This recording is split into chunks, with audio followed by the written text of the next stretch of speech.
तो hey guys what's up and welcome back to आपका अपना YouTube चैनल ग्रेविटी सर्कल। और यार ग्रेविटी सर्कल पर अभी नीट के लिए हम लोग चला रहे हैं बाजीगर सीरीज। बाजीगर सीरीज के अंदर जब भी वीडियो अपलोड करता हूं तो मेरे पास में एक जेन्युइन सा क्वेश्चन आता है कि सर आप जो पढ़ा रहे हो वो रिड्यूस्ड सिलेबस के हिसाब से पढ़ा रहे हो।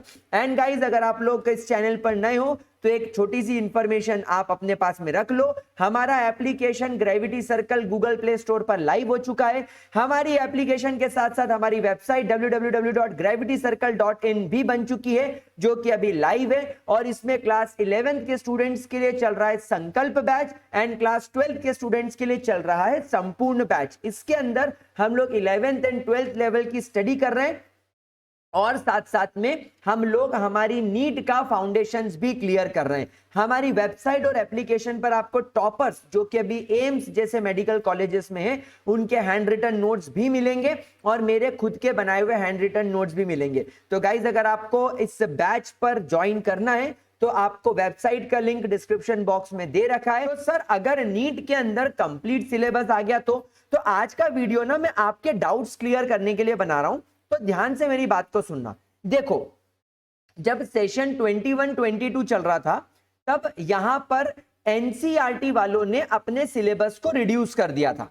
अब क्योंकि आप एक बात इमेजिन करो, जैसे आप क्लास 11th में थे और आप क्लास 12th में गए एंड आपके क्लास 12th में आने के बाद एनटीए वालों ने एनसीईआरटी वालों ने सीबीएसई वालों ने बोला कि रिड्यूस हो गया है आपका सिलेबस। तो अब आपने 11th में तो पूरा पढ़ा लेकिन 12th में आपने रिड्यूस सिलेबस पढ़ा। अब ऐसे बच्चे जब अपनी नीट एग्जाम देने जाएंगे तो ऐसे स्टूडेंट्स के लिए तो प्रॉब्लमेटिक सिचुएशन हो गई कि उन्होंने 11th पूरी पढ़ी और 12th उन्होंने बहुत रिड्यूस सिलेबस के साथ पढ़ी। तब ऐसी सिचुएशन में हम लोग क्या करें? तो उस समय नीट एग्जाम में आप देखो कि अभी 23 में भी यही हुआ था कि 2 सेक्शन में पेपर आया था। सेक्शन ए जो 140 मार्क्स का होता है और सेक्शन बी जिसके अंदर टोटल 15 क्वेश्चन आते हैं। तो यहां पर इन्होंने सेक्शन ए में तो क्या किया था, रिड्यूस्ड सिलेबस के हिसाब से क्वेश्चन पेपर सेट किया था। आप 2023 नीट का पेपर उठाकर देख लो, सेक्शन ए के अंदर तो रिड्यूस्ड सिलेबस से क्वेश्चन आए थे लेकिन सेक्शन बी में इन्होंने जो 15 क्वेश्चन डाले थे उसमें से कुछ क्वेश्चंस ऐसे थे जो रिड्यूस्ड सिलेबस के नहीं थे। मतलब ये क्वेश्चन उन बच्चों के लिए थे जिन्होंने कंप्लीट सिलेबस पढ़ा है लेकिन उसमें इन्होंने ऑप्शन दे दिए थे।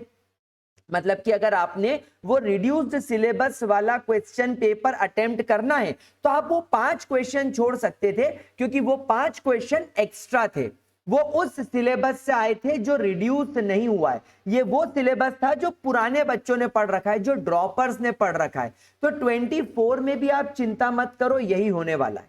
इनफैक्ट हो सकता है कि अब मार्केट में क्योंकि नई एनसीईआरटी आ गई है तो नई एनसीईआरटी के अंदर तो अब सिलेबस पूरी तरीके से हटा दिया है, यानी अब जो बच्चा पढ़ेगा वो नई एनसीईआरटी पढ़ेगा तो एनटीए वालों को सिलेबस तो रिड्यूस करना ही है। लेकिन सेक्शन बी में वो अभी भी मेरे हिसाब से वो लोग क्या करेंगे, वो लोग अभी रिड्यूस्ड सिलेबस के अलावा भी जो पुराना सिलेबस था उसके क्वेश्चंस डालेंगे। लेकिन जो नया बच्चा है जो रिड्यूस्ड सिलेबस पढ़ रहा है वो उस सेक्शन बी के 5 क्वेश्चन को छोड़ के आगे बढ़ जाए। तो आप बिल्कुल चिंता मत करो। बाजीगर सीरीज में हम लोग जो केमिस्ट्री का सिलेबस पढ़ रहे हैं वो हम लोग रैशनलाइज्ड सिलेबस पढ़ रहे हैं, यानी नया वाला सिलेबस पढ़ रहे हैं जिसके ऊपर आपका नीट का एग्जाम होगा। आपको बिल्कुल चिंता करने की जरूरत नहीं है। और अगर मान लो 0.001% चांसेस है कि एनटीए दिसंबर में आकर बोल दे कि हम तो पूरा सिलेबस पूछ रहे हैं तो कोई चिंता नहीं, हमारे जो चैप्टर्स बच जाएंगे हम उनको कवर अप कर लेंगे। लेकिन आप मेरी बात मानो, आप बिल्कुल टेंशन फ्री होके अपने रैशनलाइज्ड सिलेबस को पढ़ो, अपनी नई एनसीईआरटी को फॉलो करो, आपके नीट में बढ़िया मार्क्स आएंगे। एंड अगर ये वीडियो इंफॉर्मेटिव लगा हो तो अपने सारे दोस्तों के साथ इसको जरूर शेयर करना। ग्रेविटी सर्कल पर नए हो तो सब्सक्राइब करना। मिलता हूं आपसे अगले वीडियो में, तब तक के लिए कीप वॉचिंग एंड हasta la vista गाइस।